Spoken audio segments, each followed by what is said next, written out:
LinkedIn is pretty much custom built for what we're actually going to talk about today, which is starting trust-based conversations with your second degree connections. In other words, your warm network. So I think the best way to start off with today's freewheeling discussion is to probably define what your warm network is. Welcome to the Making Sales Social podcast, featuring the top voices in sales, marketing, and business. Join Bryn Tillman, Stan Robinson Jr., and me, Bob Woods, as we each bring you the best tips and strategies our guests are teaching their clients so you can leverage them for your own virtual and social selling. Enjoy the show. Welcome, sales and marketing pros, to Making Sales Social Live, coming to you from the Social Sales Link virtual studios. I'm Bob Woods, and I'm joined by my SSL teammates, Bryn Tillman and Stan Robinson. How y'all doing today? Hey, Great, Bob. How are you? Doing very, very well, and I'm glad that Stan got the memo about the pink shirts, too. That's absolutely perfect. Yeah. Oh, we're you close. have. We're close. Yeah. More red, but yeah, we are all in warm. Is pink considered a warm color? Pink is considered a warm color, isn't it? I would think so. My heart. Yeah. That's the important part. So we're just going to go with that. So let's get into today's subject, which is, LinkedIn is pretty much custom built for what we're actually going to talk about today, which is starting trust-based conversations with your second degree connections.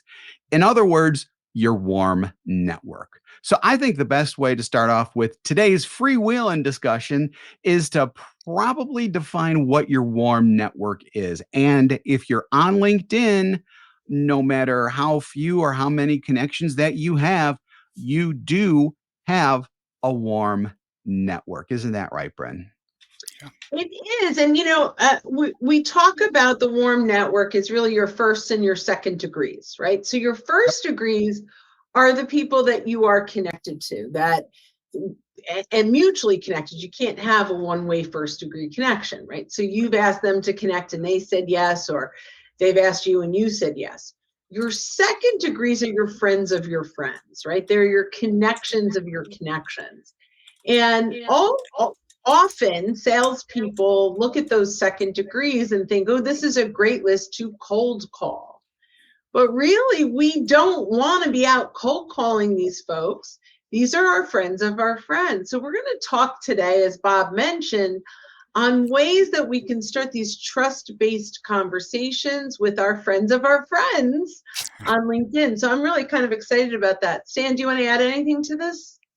Just that LinkedIn is such a powerful network because it actually shows us who the friends of our friends are. It's like I was going to mention a Rolodex. I realized that some of us remember the days of the Rolodex, but for those who do, it would be like being able to see who your Rolodex connections or your prospects' Rolodex connections are connected to, which is very powerful.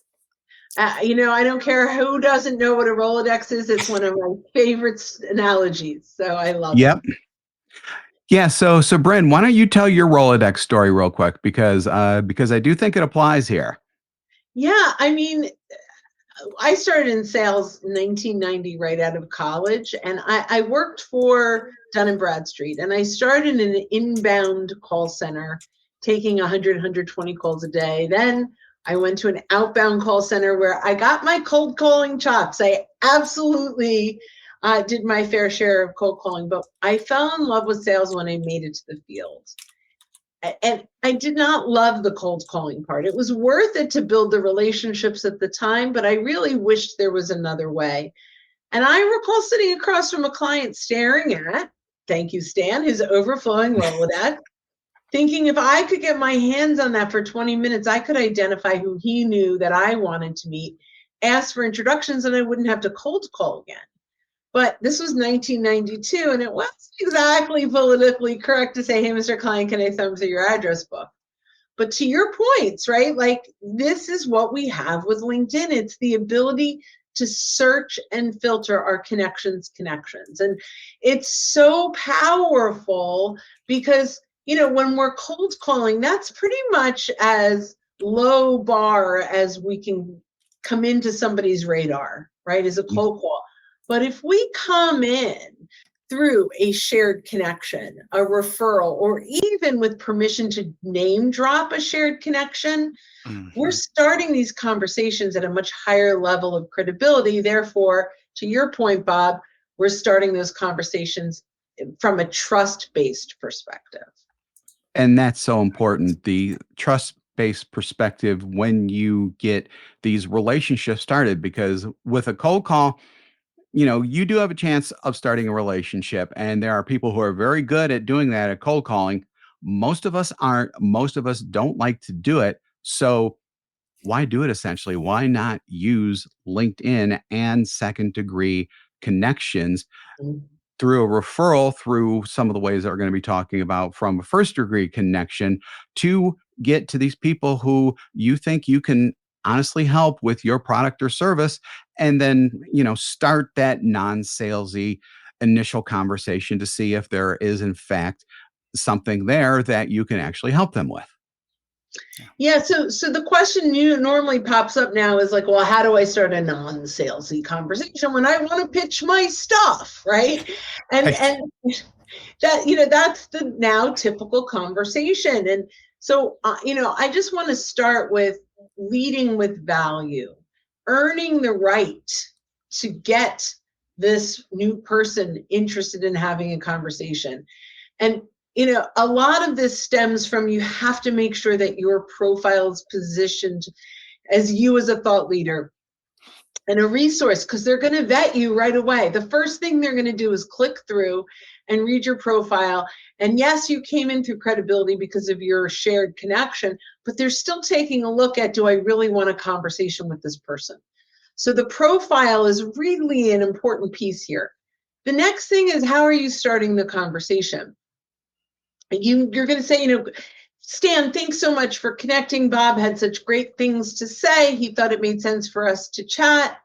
Whether or not we decide to work together, I'm pretty confident I can share insights around X, Y, and Z. Is this an area you're exploring? Yep. Or I've got a really great blog post that I'd be happy to share with you prior to our call. Is that something that would be of interest to you? Yep. Right. And so all of this is, how can we earn that right? How do we just simply earn the right, number one, to get the first conversation? And just the referral isn't enough, right? The referral is great. And I love that. And so when they talk to you and they like you even more because you came in from a referral. But simply saying, our mutual friend thought we should talk, may not be enough. We need to bring value and start earning that right. So I'm going to pass the baton to Stan on that one, if you want to add to that. I just think what you mentioned about leading with value instead of leading with your solution, which is what so many people do, is so powerful. And the fact that when you do come in with an introduction, as you were saying, how it positions you in the eyes of the person you're talking to is so different from a cold call. It just puts you at an entirely different level. So it's like skipping several steps, but in a positive way, not shortcuts, but leveraging like relationships. qualifying to the next level pretty quickly. The other thing, Stan, that you just triggered in my head is, as we're doing this as trust-based, it's not just trust-based with that new prospect. We need to stay in a trust-based relationship with the person that we're name dropping or has referred us. So sometimes I'll say, Stan, thank you so much for your willingness for allowing me to mention your name when I reach out to them. My goal is to make you look really good, right? I'm really hoping at the end of my conversations with them, they come back and thank you for making that introduction. Right? So it's so important that the trust of your first degree connection is more important than all the prospects that they happen to know. Right? So that relationship, you need to keep that intact. You have to make sure, and I realize my name is Bob Woods at the bottom of the screen. I don't know how that Oh, happened. yeah. See if we can get that changed real quick. But yeah, But I'm not absolutely. Bob. I have more hair. No, Yeah, sorry. it's very true. Yeah. Anyway, so I'm going to go in. Yeah. Anyway, so that's, I'm very like distracted by shiny objects. So apologies. Yeah, no, that's fine because there's something else that I'd like to add really quick. When it Well, I comes gotta figure out how to to change my name. yeah, when it comes to establishing that relationship, establishing that trust by leading with value. So in my mind, that's really important. Besides everything else that has just been mentioned, it's really important to do that because it goes back to one of my favorite phrases: stop talking about how you help people and just help people. When you lead with value, you are hopefully helping someone. And when you do that, the person who is on the receiving end hopefully will think, wow, this person is actually helping me out. And I, depending on where you're at in the relationship, I barely know this person, or I kind of know this person, or no matter where you're at, your status with them will go up higher because you're showing that you truly care about whatever situation is that they're in and how you can help them personally, whether or not it's through a product or a service that you sell, or that part doesn't really matter. It's your knowledge that you're bringing in as a thought leader, as an expert in your field, that you're just offering to help this person out with this value. Oftentimes, before you even have that initial conversation. And then obviously, once you have the conversation, you can even continue that with more value, with more insights that you may have, with another piece of content that you could share, maybe even with a podcast episode that you were listening to that you're not even involved in, but you thought, hey, this person might benefit from hearing this podcast. So leading with value is always very, very important.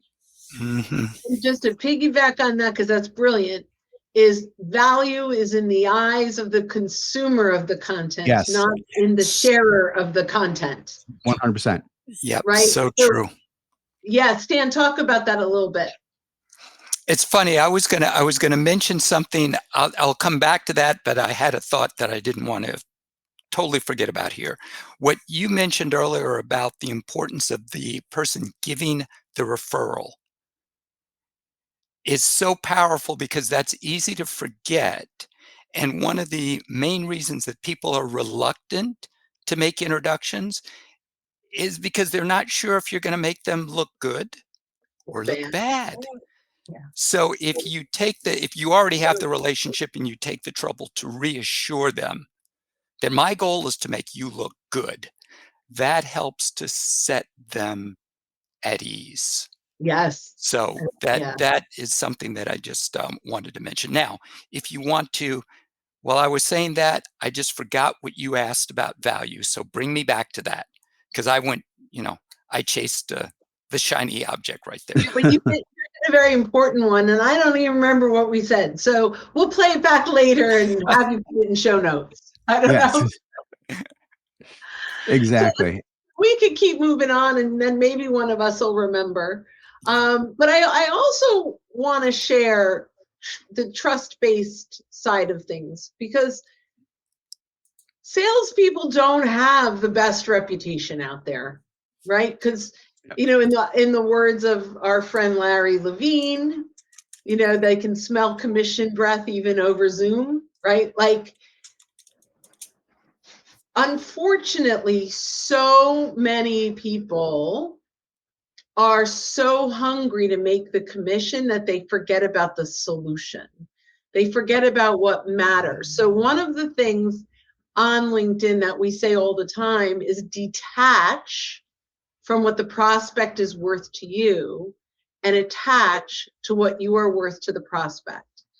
When you go in there thinking, oh, this is a great opportunity, ooh, this could be a $15,000 sale, ooh, and you haven't figured out how you're going to help them yet, or you haven't even identified what their challenges are, why they wanted to connect with you, what the value is that you bring to them, you can turn them off pretty quickly. Yes. And you can lose really great opportunities because you're so hungry for the commission instead of hungry for helping them succeed. And I can't tell you how many people will reach out. I have a prospecting call and we're not a fit. They might be looking for, some things that we just don't do, particularly career profiles. We do makeovers, Bob, particularly for sales professionals and anyone responsible for leadership. But I can't tell you how many people reach out and say, hey, I'm looking for a new job. Can you help with the profile? There are people like Lynn Williams who does a great job with the LinkedIn profile, right? Like, so it's not about making every sale. It's about helping the person in front of you succeed. And when you can do that, it comes back tenfold, 100-fold. It's just really good energy that you're putting out there. I know I'm ranting for a minute, but I'm going to share one more thing about that really good energy. I am a true believer that mindset creates everything in your world. Do I believe in the power of the secret? I don't know exactly, but I do believe that what you focus on, you create in your life, right? So if you focus on, I want to help as many people as possible, you will get the opportunity to help as many people as possible. But when you focus on, I want to make a sale, and that's what repels, right? Yep. Like, you're focusing on you're not focusing on what matters to your buyer. So really think about, how many people can I help? How many people can I bring value to? And if it leads to a sale, great. And when you can come from that perspective, we'll go back to the name of this, which is we're starting trust-based conversations. And that's what it's all about. So next, let's talk just a little bit about how the heck do you find these people? How do you find these second degree people on LinkedIn? So that's actually pretty easy to do. When you go to and I'm going to be looking at my screen here, when you go to your LinkedIn main page, just click into search and then actually hit return or enter on search. And then you can click the people tab. And then, you can go to second degree connection. There are several ways to do this. I'm sure Bren will have Yeah, other that's the way comments I as do well. it. Yeah. And then you can go to all filters. And then one of the filters in that all filters section is connections of.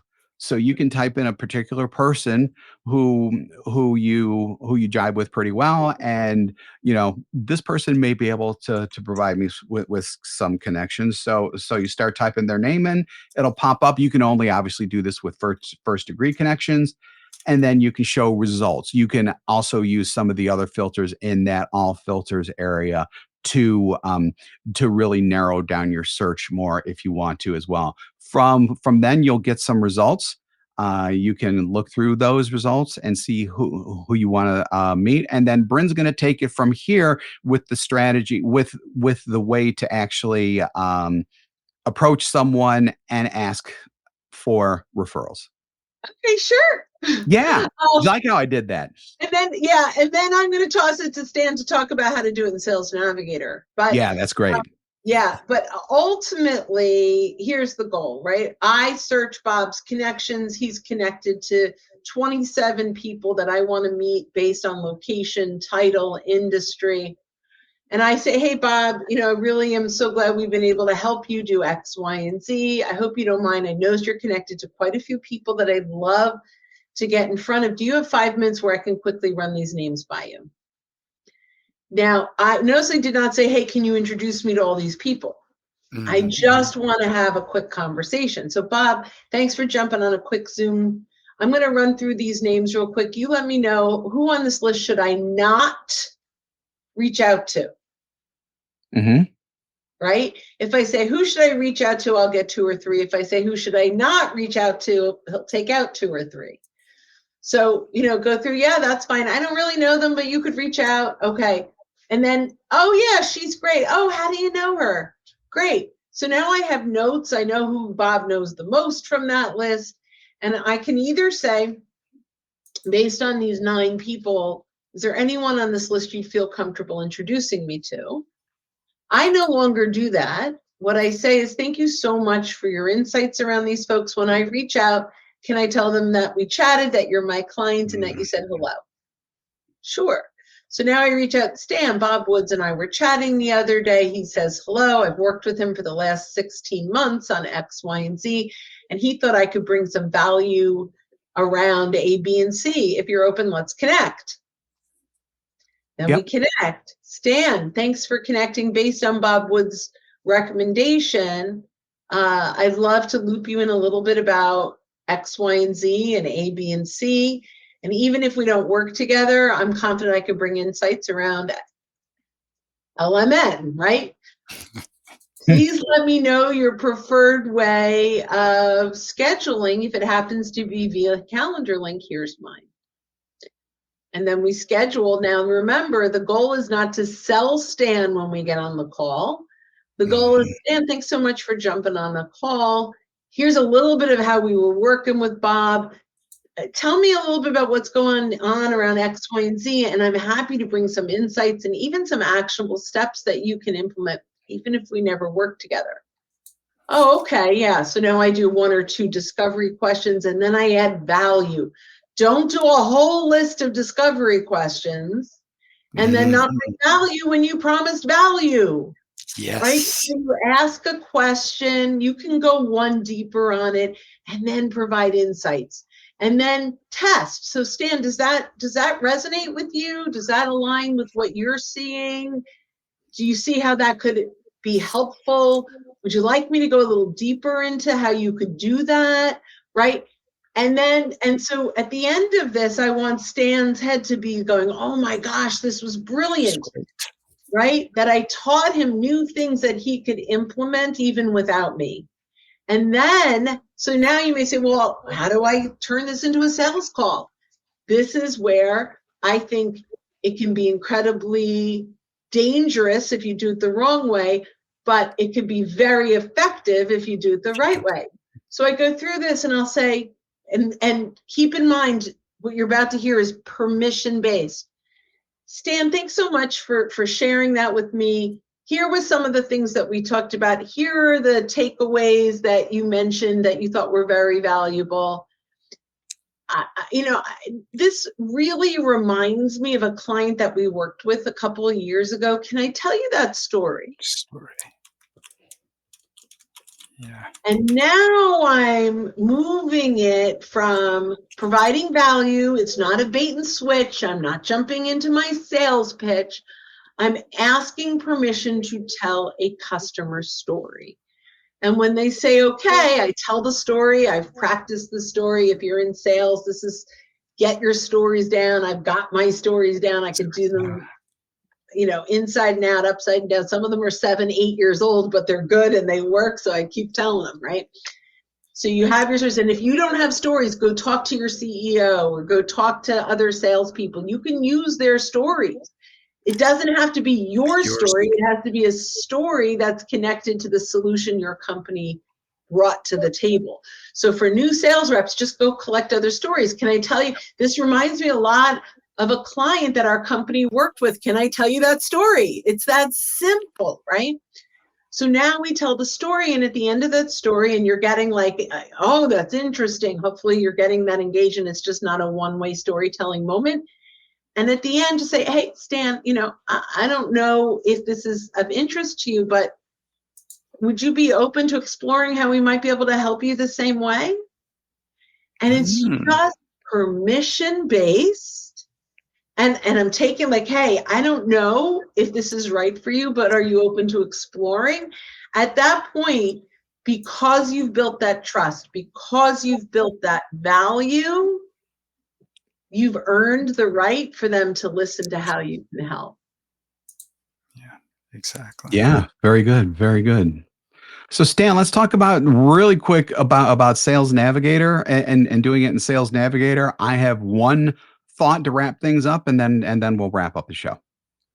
Good. Well, for those that have Advanced or Advanced Plus, subscriptions in Sales Nav, you do have the team link option, which expands your ability, actually gives you the ability to see the connections of other members of your team, even if they're not in your network.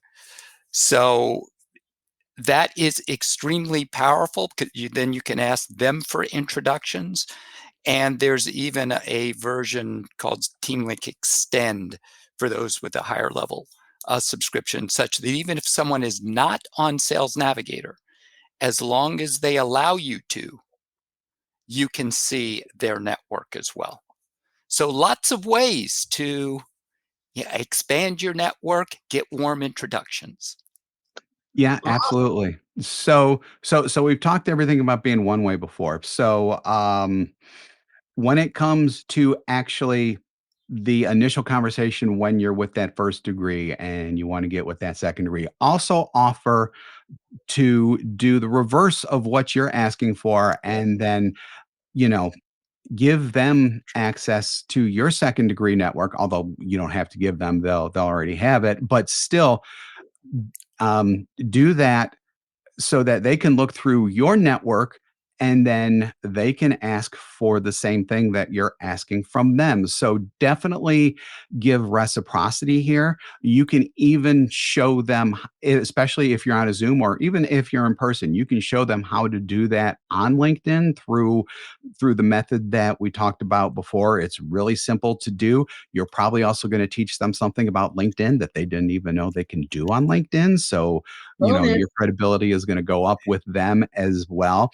So, reciprocity is always important. You don't want to appear like that, you're, gimme without, giving stuff away too. So you always come in with reciprocity in mind as well.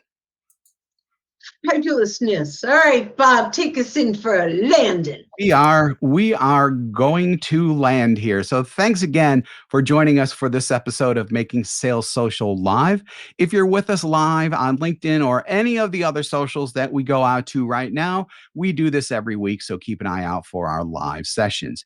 If you're listening to us recorded on our podcast and you haven't subscribed already, go ahead and hit that subscribe or follow button, whatever it is on the platform that you're on, so that you can access all of our previous shows and be alerted when new ones drop. More info about our podcast is available at socialsaleslink.com/podcast. We do 2 shows weekly, this one and our Making Sales Social interview series, where we talk with leaders and experts in sales, marketing, business, and many more areas that we truly and genuinely hope you find of interest and you find helpful. So when you are out and about, be sure to make your sales Social. Excellent. Thanks, everybody. Have a great day. Don't miss an episode. Visit socialsaleslink.com/podcast. Leave a review down below. Tell us what you think, what you learned, and what you want to hear from us next. Register for free resources at linkedinlibrary.com. You can also listen to us on Apple Podcasts, Spotify, Stitcher, and Google Play. Visit our website, socialsaleslink.com, for more information.